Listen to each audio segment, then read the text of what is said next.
Sexto audio del peregrino ruso. Segunda parte. Capítulo 5.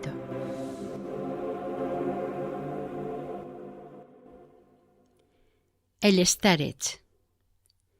Un año había transcurrido desde que vi al peregrino por última vez, cuando al fin un suave golpe en la puerta y una voz suplicante anunciaron la llegada de ese piadoso hermano, a quien le aguardaba una cordial bienvenida. Entra, querido hermano, y demos juntos gracias a Dios por haber bendecido tu camino y haberte traído de vuelta. El peregrino. Alabanza y gracias sean dadas al Padre que está en los cielos por su generosidad en todas las cosas, a las que ordena según su mejor parecer y siempre para el bien de nosotros, peregrinos y extranjeros en tierra extraña. He aquí a este pecador que os dejó el año pasado y a quien la misericordia de Dios ha creído digno de ver y oír de nuevo vuestra jubilosa bienvenida. Y, por supuesto, vos esperáis oír de mí una descripción completa de la santa ciudad de Dios, Jerusalén, por la que mi alma suspiraba y a la que estaba firmemente resuelto a ir. Pero nuestros deseos no siempre pueden ser satisfechos, y así es mi caso. Y con razón, porque ¿cómo podría yo, infeliz pecador, ser considerado digno de hollar esa tierra sagrada en la que los divinos pasos de nuestro Señor Jesucristo dejaron su huella? Vos recordáis, Padre, que me fui de aquí el año pasado con un anciano sordo como compañero y que tenía una carta de un comerciante de Irkutsk para su hijo de Odessa, pidiéndole que me mandase a Jerusalén. Pues bien, llegamos a Odessa perfectamente en no mucho tiempo. Mi compañero compró enseguida un pasaje para Constantinopla y partió. Yo, por mi parte, me puse a buscar al hijo del comerciante por la dirección de la carta. Pronto encontré su casa, pero allí me enteré, para sorpresa y pesar míos, que mi bienhechor ya no contaba entre los vivos. Había muerto tras una corta enfermedad y había sido enterrado 3 semanas antes. Esto me desalentó mucho, pero aún así confié en el poder de Dios. Toda la casa estaba de luto, y la viuda, que quedaba con 3 niños pequeños, tenía tal aflicción que lloraba continuamente y varias veces al día se desvanecía de dolor. Su pena era tan grande que se hubiera dicho que ella no iba ya tampoco a vivir mucho tiempo. A pesar de todo, en medio de todo esto, ella me recibió amablemente, aun cuando en tal estado de cosas no podía mandarme a Jerusalén. Pero me pidió que me quedase con ella unos 15 días hasta que su suegro viniese a Odessa, tal como había prometido, para poner en orden los asuntos de la desamparada familia. Así que me quedé. Pasó una semana, luego un mes y luego otro. Pero en vez de venir, el comerciante escribió diciendo que sus asuntos propios no le iban a permitir venir, y aconsejando que se despidiese a los empleados y se fuesen todos enseguida a Irkutsk con él. Empezó, pues, un gran bullicio y ajetreo, y como vi que ya no estaban interesados en mí, les agradecí su hospitalidad y me despedí. Una vez más, partí errante por Rusia. Yo pensaba y pensaba, ¿a dónde había de ir? Al fin decidí que primero iría a Kiev, donde no había estado desde hacía muchos años. Partí, pues, para allí, naturalmente. Al principio me disgusté por no haber podido realizar mi deseo de ir a Jerusalén, pero reflexionando vi que ni tan solo esto había sucedido sin la providencia de Dios, y me tranquilicé con la esperanza de que Dios, amante de los hombres, aceptaría la intención por el acto y no dejaría que mi infeliz viaje fuera falto de edificación y provecho espiritual. Y así fue, puesto que me tropecé con gentes que me enseñaron muchas cosas que ignoraba y que, para mi salvación, llevaron luz a mi alma oscura. Si la necesidad no me hubiera puesto en este viaje, no habría encontrado a estos bienhechores espirituales míos. Así pues, de día andaba con la oración y al atardecer, cuando me detenía para pasar la noche, leía mi Filocalía para fortalecer y estimular a mi alma en su lucha con los enemigos invisibles de la salvación. De camino, a unas 70 verstas de Odessa, me topé con un hecho asombroso. Había una larga hilera de carros cargados de mercancías. Habría unos 30. Los alcancé. El conductor de delante, que era el guía, andaba al lado de su caballo y los demás le seguían en grupo a cierta distancia. La ruta pasaba por una laguna que era atravesada por una corriente y en la cual el hielo quebrado de la primavera remolineaba y se apilaba en las orillas con un ruido horrible. De repente, el primer conductor, un hombre joven, detuvo su caballo y toda la fila de carros que iba detrás tuvo que hacer alto también. Los otros conductores acudieron corriendo hacia él y vieron que había comenzado a desnudarse. Le preguntaron por qué lo hacía y les respondió que deseaba muchísimo darse un baño en la laguna. Algunos de los atónitos conductores empezaron a reírse de él, otros a reprenderle, llamándole loco, y el de más edad, su propio hermano, intentó detenerle, dándole un empujón para hacerle continuar. El otro se defendía y no tenía la menor intención de hacer caso a lo que se le decía. Varios conductores jóvenes empezaron a sacar agua de la laguna en los cubos con los que abrevaban a los caballos y se la arrojaron, en plan de broma, al que quería bañarse por la cabeza y a la espalda, diciendo: «Toma, nosotros te vamos a dar un baño». Tan pronto como el agua hubo tocado su cuerpo, exclamó: «¡Ah, qué bien!» y se sentó en el suelo.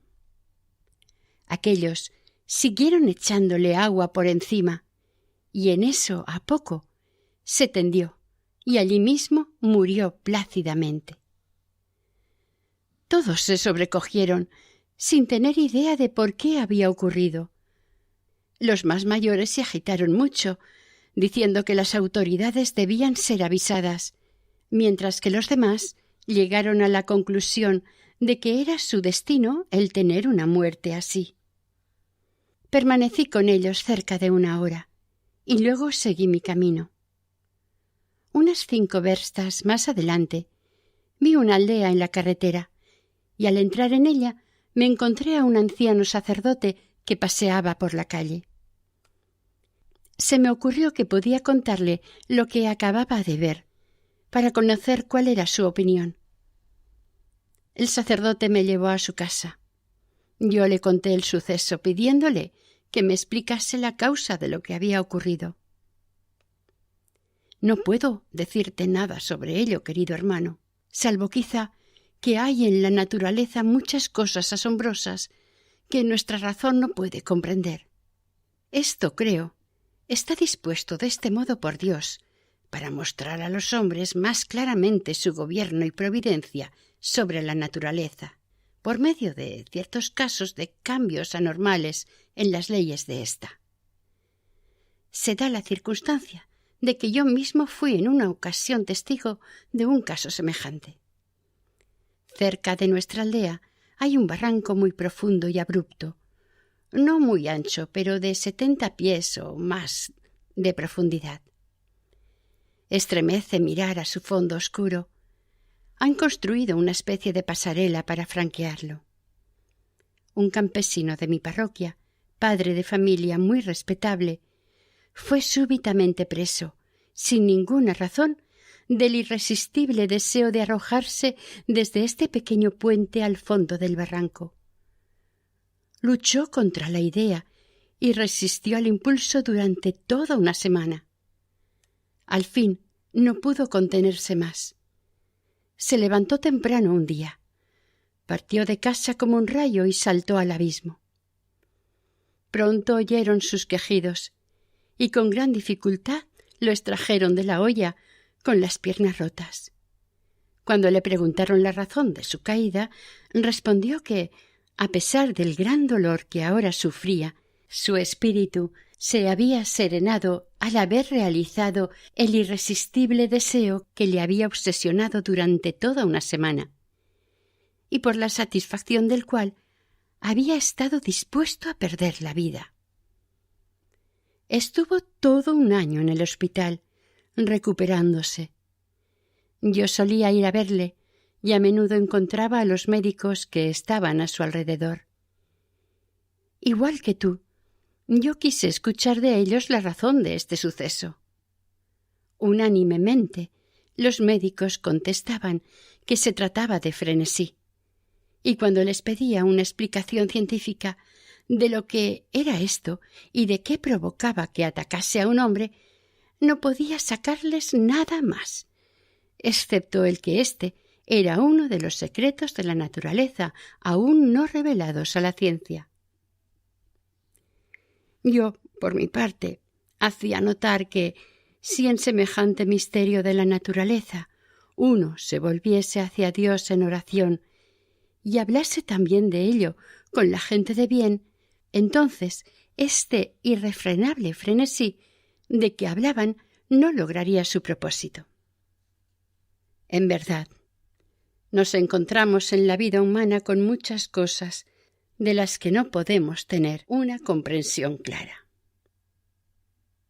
Mientras estábamos hablando, había oscurecido y pasé allí la noche. Por la mañana, el alcalde envió a su secretario a pedir al sacerdote que enterrase al difunto en el cementerio y a decir que los médicos, después de la autopsia, no habían detectado ningún signo de locura y daban como causa de la muerte un ataque repentino. «Fíjate en eso ahora», me dijo el sacerdote. «La ciencia médica no puede dar una razón precisa para ese impulso incontrolable hacia el agua». Y así dije adiós al sacerdote y reanudé mi camino.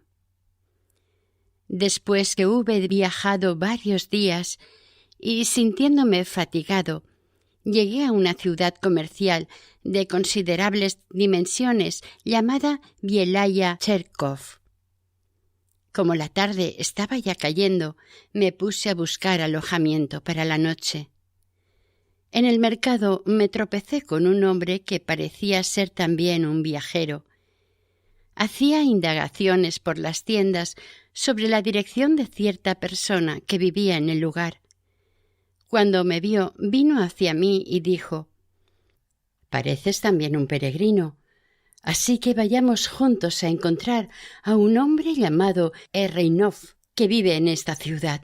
Este nombre quiere decir literalmente hijo de judío. Es un buen cristiano y dirige una espléndida posada donde acoge a los peregrinos. Mira, tengo anotado algo acerca de él. Yo consentí de buena gana y pronto hallamos su casa. Aunque el posadero no estaba allí, su esposa, una amable anciana, nos recibió muy cariñosamente y nos ofreció una pequeña buhardilla retirada en el desván. Nos instalamos y descansamos un rato. Luego vino nuestro posadero y nos pidió que cenásemos con ellos. Durante la cena se habló de quiénes éramos y de dónde veníamos, y por una u otra razón la conversación vino a parar a la cuestión del por qué se llamaba Efreinov. «Les contaré una extraña cosa acerca de esto», dijo, y empezó su relato. Verán lo que pasó. Mi padre era judío. Había nacido en Sklov y odiaba a los cristianos. Desde su más temprana edad se preparaba para ser rabino y estudiaba a fondo toda la charladuría judía dirigida a refutar al cristianismo.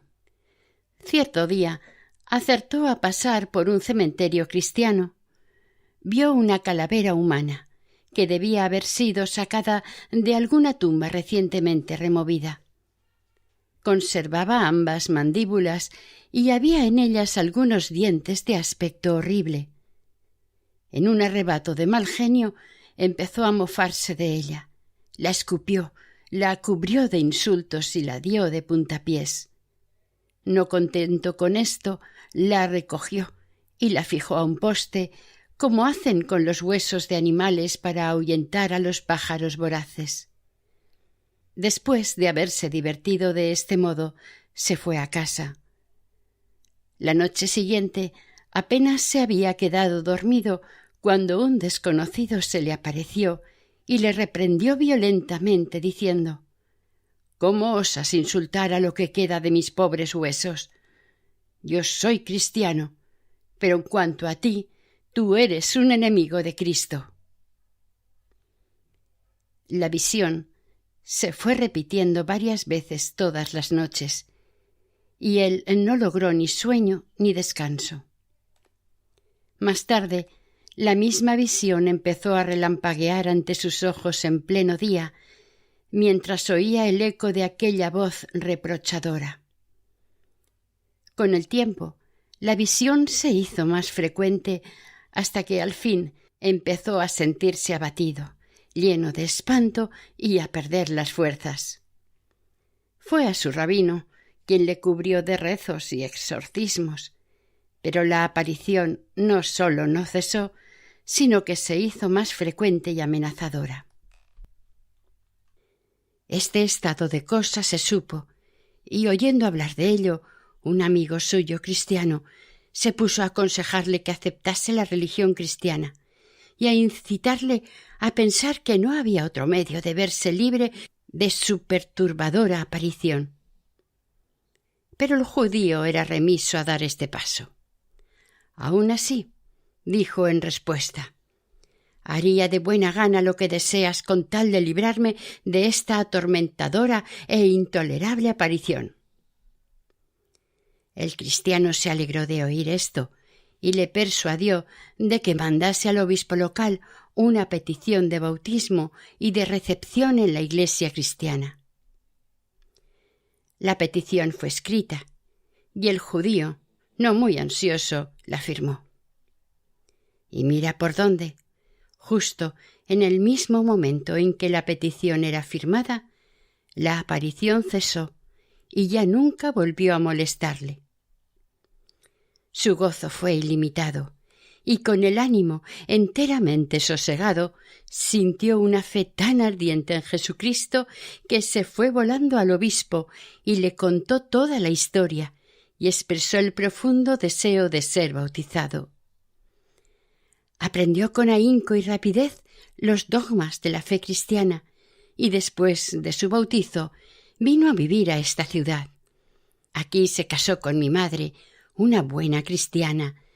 Llevó una vida piadosa y de bienestar y fue muy generoso con los pobres.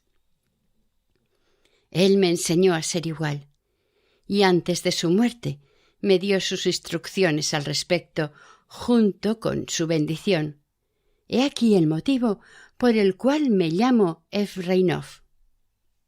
Escuché esta historia con respeto y humildad y pensé para mí: qué bueno y cuán benévolo es nuestro Señor Jesucristo, y cuán grande es su amor. ¿Por qué caminos tan distintos atrae a los pecadores hacia sí? ¿Con qué sabiduría emplea cosas de poca importancia para conducir hacia las cosas grandes? ¿Quién hubiera podido imaginar que el juego malévolo de un judío con unos huesos sin vida había de llevarle al conocimiento verdadero de Jesucristo y había de ser el medio para conducirle a una vía piadosa? Después de cenar, dimos gracias a Dios y a nuestro anfitrión y nos retiramos a nuestra buhardilla. No queríamos irnos a la cama todavía, así que nos pusimos a conversar. Mi compañero me contó que era un comerciante de Mogliev y que había pasado 2 años en Besarabia como novicio en unos monasterios de allí, pero solo con un pasaporte que expiraba en fecha fija. Iba ahora de vuelta a casa para obtener el consentimiento de la Corporación de Comerciantes a su entrada definitiva en la vida monástica. Aquellos monasterios me satisfacen, dijo, por su orden y su constitución y por la vida rigurosa de muchos piadosos starsi que allí viven. Me aseguró que poner los monasterios de Besarabia al lado de los rusos era como comprar el cielo con la tierra, y me animó a que hiciera como él. Mientras hablábamos de estas cosas, trajeron a un tercer huésped a nuestra habitación. Se trataba de un suboficial del ejército que volvía ahora a casa de permiso. Vimos que estaba muy cansado por el viaje.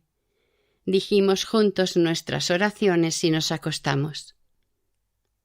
A la mañana siguiente estábamos en pie temprano, preparándonos para el camino, y solo queríamos ya ir a dar las gracias a nuestro posadero, cuando de pronto oímos las campanas que llamaban a maitines. El comerciante y yo nos pusimos a considerar lo que haríamos. ¿Cómo partir sin ir a la iglesia después de haber oído las campanas? Mejor sería quedarnos a maitines, rezar nuestras oraciones en la iglesia y marchar así luego con más alegría. Una vez decidido así, llamamos al suboficial, pero éste dijo: ¿Qué objeto tiene ir a la iglesia mientras estás de viaje? ¿Qué saca Dios con que vayamos? Vayámonos a casa y ya rezaremos luego nuestras oraciones. Ustedes 2 vayan si quieren, yo no voy a ir. Para cuando hayan asistido a maitines, yo ya estaré a unas 5 verstas de aquí y quiero llegar a casa lo antes posible. A esto el comerciante dijo: Tenga cuidado, hermano, no vaya tan deprisa con sus proyectos hasta conocer cuáles son los planes de Dios. Nos fuimos a la iglesia, pues, y él emprendió el camino. Nos quedamos a maitines y también a la misa. Luego volvíamos a nuestra buhardilla para preparar nuestras alforjas para la marcha, cuando ¿qué vemos sino a nuestra posadera trayendo el samovar? ¿A dónde van?, dijo. Han de tomar una taza de té, sí, y comer con nosotros también. No podemos dejarles ir hambrientos. Nos quedamos, pues. No habíamos estado sentados junto al samovar ni media hora cuando de pronto vemos a nuestro suboficial entrar corriendo sin resuello. Vengo a ustedes con pena y con alegría a la vez. ¿Cómo es eso?, le preguntamos. Y esto es lo que dijo. Cuando les dejé y partí, pensé en entrar en la taberna para cambiar un billete y tomar algo al mismo tiempo, para así poder proseguir mejor. Así lo hice, y después de coger el cambio y beber algo me fui volando. Cuando había hecho unas 3 verstas, se me ocurrió contar el dinero que el hombre de la taberna me había dado. Me senté al borde del camino, saqué mi portamonedas y lo examiné. Sin novedad. Luego, de repente, descubrí que mi pasaporte no estaba. Solo algunos papeles y el dinero. Me asusté tanto como si hubiese perdido mi propia cabeza. En un instante vi lo que había ocurrido. Sin duda, se me había caído el pagar en la taberna. Tenía que volver enseguida. Corrí y corrí. Otra idea espantosa se apoderó de mí. ¿Y si no está allí? Esto significaría problemas. Me precipité al hombre de detrás del mostrador y le pregunté. «¿No lo he visto?», dijo. «¡Qué desaliento!». Busqué de un lado para otro, examiné por todas partes, donde quiera que hubiese estado. ¿Y qué creen? Tuve la suerte de encontrar mi pasaporte. Allí estaba, aún doblado en el suelo, entre la paja y los desperdicios, todo pisoteado. Gracias a Dios. Me alegré, se lo aseguro.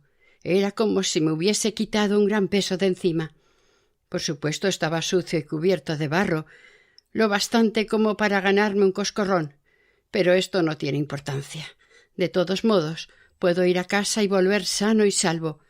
Pero vine a contárselo. Y lo que es más, a fuerza de correr en mi sobresalto, se me ha puesto el pie en carne viva por el roce y no puedo andar.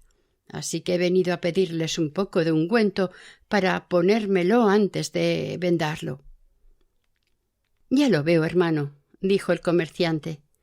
Esto es por no haber querido escucharnos y venir con nosotros a la iglesia. Quería tomarnos una buena delantera y por el contrario aquí está de nuevo y cojo de propina. Ya le dije que no corriera tanto con sus planes. Ya ven que ha parado todo. Era poca cosa al no venir a la iglesia, pero emplear un lenguaje como «qué bien le hacemos a Dios con rezar», eso, hermano, estaba mal. Desde luego, Dios no necesita nuestras oraciones de pecadores, pero aún así, en su amor por nosotros, le agrada que recemos. Y no es sólo esa santa plegaria que el propio Espíritu Santo nos ayuda a ofrecer y despierta en nosotros la que le compadece, puesto que esto nos lo pide cuando dice «permaneced en mí y yo en vosotros», sino que cada intención, cada impulso, incluso cada pensamiento que va dirigido a su gloria y a nuestra propia salvación, tiene valor a sus ojos. Y por ellos la infinita misericordia de Dios concede generosas recompensas. El amor de Dios concede gracias 1000 veces más de lo que las acciones humanas merecen. Si le das el más simple óbolo, te devolverá oro en pago. Si le propones tan solo ir hacia el Padre, Él vendrá a tu encuentro. Dices una sola palabra, corta y sin sentimiento. Acógeme, ten piedad de mí, y Él se vuelca sobre ti y te besa. Así es el amor del Padre Celestial hacia nosotros, indignos como somos. Y por causa simplemente de este amor, Él se regocija de cada paso que damos hacia la salvación, por corto que sea. Pero usted lo ve de este modo. ¿Qué gloria hay en Dios y qué ventaja para uno si uno reza un poco y luego deja vagar de nuevo sus pensamientos, o si hace alguna pequeña acción meritoria, como decir una plegaria haciendo 5 o 10 reverencias, o invoca en un sincero suspiro el nombre de Jesús, o se aplica a algún buen pensamiento, o se entrega a alguna lectura espiritual y se abstiene de comer o soporta alguna afrenta en silencio? Todo esto no le parece bastante para su total salvación y cree que resulta infructuoso el hacerlo. No. Ninguno de estos pequeños actos es en vano, pues Dios, que todo lo ve, lo tendrá en cuenta y le dará una recompensa 100 veces mayor, no sólo en la vida eterna, sino en esta vida. San Juan Crisóstomo afirma: «Ningún bien de cualquier clase, por insignificante que sea, será desdeñado por el recto juez». Si los pecados son indagados con tal detalle que responderemos por las palabras, por los deseos y por los pensamientos, tanto más las buenas obras, por pequeñas que sean, serán tenidas en cuenta con todo detalle y contarán para nuestro mérito ante nuestro juez lleno de amor. Le contaré un caso que yo mismo vi el año pasado. En el monasterio de Besarabia, donde yo vivía, había un starets, un monje de santa vida. Un día, una tentación le asaltó. Sintió un gran deseo de comer pescado seco. Y como era imposible conseguirlo en el monasterio en aquel momento, proyectó ir al mercado y comprarlo. Durante largo rato luchó contra la idea, razonando que un monje debería contentarse con la comida habitual de que se provee a los hermanos y evitar a toda costa el caer en la gratificación de los propios deseos. Además, andar por el mercado entre la muchedumbre era también para un monje motivo de tentación y algo impropio para él. Al final, las mentiras del enemigo le pudieron a sus razonamientos y él, rindiéndose a su propia obstinación, y salió a por el pescado. Reparó en que no llevaba su rosario en la mano y se puso a pensar: ¿qué es esto de ir como un soldado sin su espada? Esto es muy impropio, y los laicos que me encuentren me criticarán y caerán en tentación viendo a un monje sin su rosario. Ya iba a volver para cogerlo, cuando, palpando en su bolsillo, vio que estaba allí. Lo sacó, se santiguó y, con su rosario en la mano, siguió tranquilamente. Cuando se aproximaba al mercado, vio a un caballo parado frente a una tienda con una gran carretada de enormes cubas. De repente, este caballo, asustándose por algún motivo, se desbocó con todos sus bríos y con gran estampido de cascos se fue derecho hacia él, rozándole el hombro y derribándolo al suelo, aunque sin hacerle mucho daño. Acto seguido, a 2 pasos de él, la carga se volcó y el carro se hizo añicos.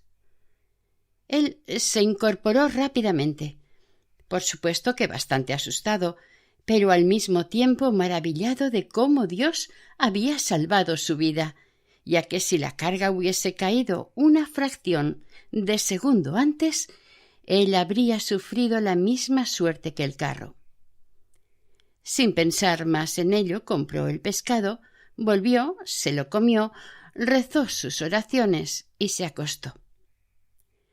Tuvo un sueño ligero, y en el mismo un starets de aspecto afable, a quien no conocía, se le apareció y le dijo: «Escucha, yo soy el protector de esta casa y deseo instruirte para que comprendas y recuerdes la lección que se te ha dado. Fíjate, el débil esfuerzo que hiciste contra el sentimiento de placer y tu negligencia en comprender y en dominarte dieron al enemigo la oportunidad de atacarte. Él había dispuesto para ti esa bomba que explotó ante tus ojos. Pero tu ángel custodio lo previó y te inspiró la idea de ofrecer una plegaria y acordarte de tu rosario, puesto que prestaste oídos a esta sugerencia, obedeciste y la pusiste en práctica. Ello fue lo que te salvó de la muerte. Ves el amor de Dios por los hombres y su generosa recompensa del menor acto de volverse hacia Él. Diciendo esto, el starets de la visión desapareció rápidamente de la celda. El monje se postró a sus pies y al hacerlo se despertó, encontrándose no en su cama, sino arrodillado en el umbral de la puerta. Contó la historia de esta visión para el proyecto espiritual de mucha gente, entre la que me contaba. Verdaderamente ilimitado es el amor de Dios por nosotros, pecadores. ¿No es maravilloso que una acción tan insignificante, sí, el simple hecho de sacar el rosario del bolsillo y llevarlo a la mano, e invocar una sola vez el nombre de Dios, pueda dar la vida a un hombre y que en la balanza de la justicia un instante de invocar a Jesucristo pueda pesar más que muchas horas de negligencia? He aquí en verdad el pago en oro por una minucia. Ve, hermano, cuán poderosa es la plegaria y cuánto el nombre de Jesús cuando le invocamos. Juan de Cárpatos dice en la Filocalía que cuando en la oración de Jesús invocamos el santo nombre y decimos «Ten piedad de mí, pecador», a cada una de estas súplicas la voz de Dios responde en secreto: Hijo, tus pecados te son perdonados. Y sigue diciendo que cuando decimos la oración no hay nada en ese momento que nos distinga de los santos, de los confesores y de los mártires, puesto que, tal como dice San Juan Crisóstomo, la plegaria, aun cuando estemos llenos de pecado al pronunciarla, inmediatamente nos purifica. La amorosa benevolencia de Dios para con nosotros es grande. Sin embargo, nosotros, pecadores, somos indiferentes y no estamos dispuestos a conocer ni una sola hora a Dios en acción de gracias, y trocamos el tiempo de rezo, que es lo más importante, por los cuidados y ajetreos de la vida cotidiana, olvidando a Dios y nuestro deber. Es por esta razón por la que nos encontramos a menudo con desgracias y calamidades, pero aún éstas son empleadas por la amantísima providencia de Dios para nuestra instrucción y para que volvamos nuestros corazones hacia Él.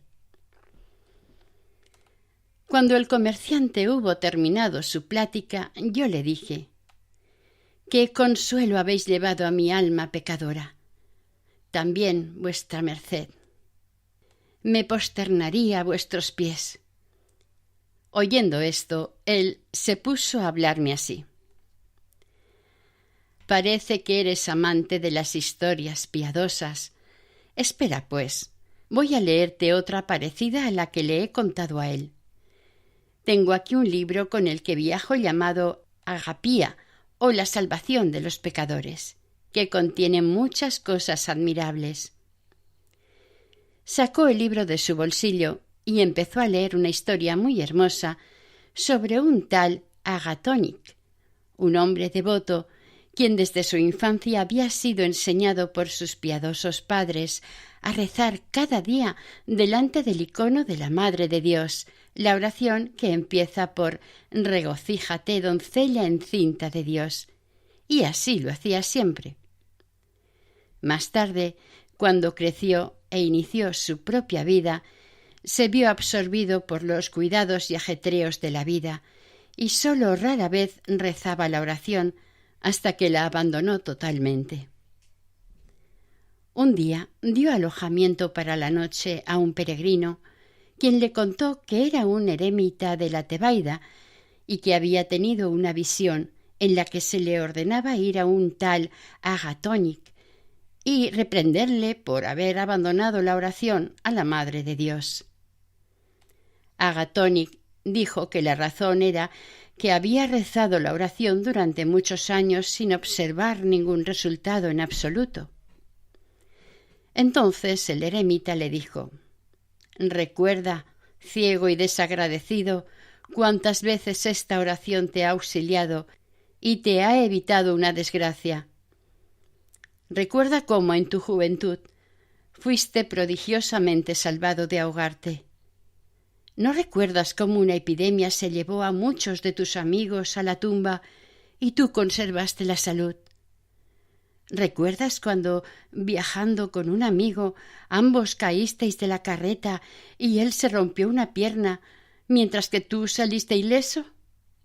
¿No sabes bien que un joven conocido tuyo, que gozaba de buena salud y era fuerte, yace ahora enfermo y débil, mientras que tú estás sano y no sufres dolor alguno?» Y le recordó a Agatónic muchas otras cosas. Al fin dijo: «Has de saber que todos estos males te fueron conjurados por la protección de la Santísima Madre de Dios, gracias a esta corta oración con la que elevabas directamente tu corazón a la unión con Dios. Vigila ahora, continúa con ella y no dejes de alabar a la Reina del Cielo, no fuese que ella te desamparase». Cuando hubo terminado de leer, nos llamaron a comer, después de lo cual, sintiéndonos con fuerzas renovadas, dimos las gracias a nuestro posadero y emprendimos la marcha. Nos separamos y cada uno tomó por donde estimó mejor.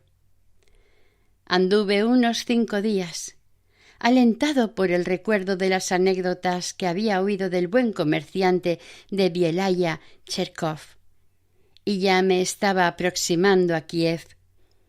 De pronto, y sin motivo alguno, empecé a sentirme desanimado y triste, y mis pensamientos se hicieron sombríos y depresivos. La oración salía con dificultad, y una especie de indolencia se apoderó de mí. En esto, viendo un bosque de espesa maleza al lado del camino, me introduje en él para descansar un poco, buscando un sitio retirado donde sentarme bajo un arbusto y leer mi Filocalía, para estimular así a mi débil espíritu y confortar a mi ánimo medroso. Hallé un lugar tranquilo y empecé a leer a Juan Casiano, en la 4ª parte de la Filocalía sobre los 8 pensamientos. Cuando llevaba leyendo felizmente una media hora, reparé inesperadamente en la figura de un hombre a unos 100 metros de allí y más hacia el interior del bosque. Estaba arrodillado y absolutamente inmóvil.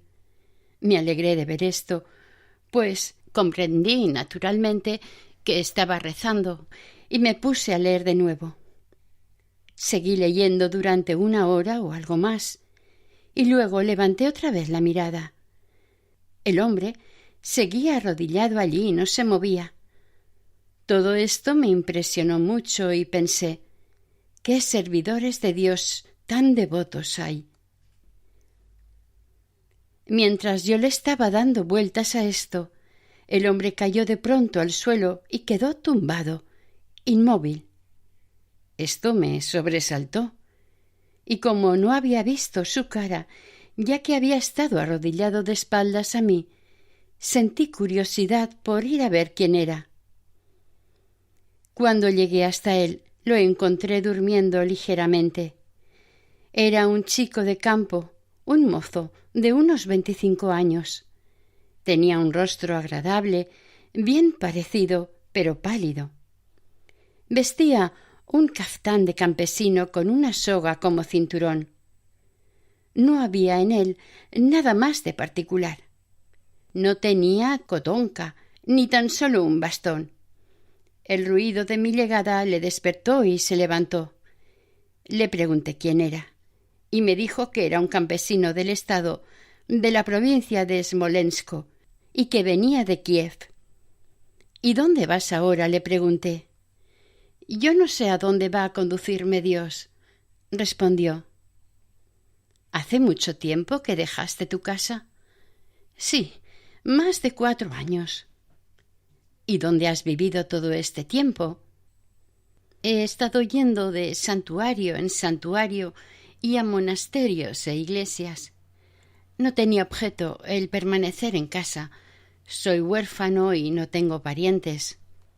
Además, tengo un pie lisiado. Voy, pues, errante por el mundo. Alguna persona temerosa de Dios debe haberte enseñado, según parece, no a ir vagando por ahí, sino a visitar santos lugares, dije. Sí, veréis, respondió. No teniendo ni padre ni madre, yo solía ir de niño con los pastores de nuestra aldea, y todo transcurrió felizmente hasta que tuve 10 años. Entonces, un día traje el rebaño a casa, sin reparar en el que el mejor carnero del starosta no estaba entre ellos. Y nuestro starosta era un hombre malo e inhumano. Cuando llegó a casa aquella tarde y vio que su carnero se había perdido, se precipitó hacia mí con insultos y amenazas.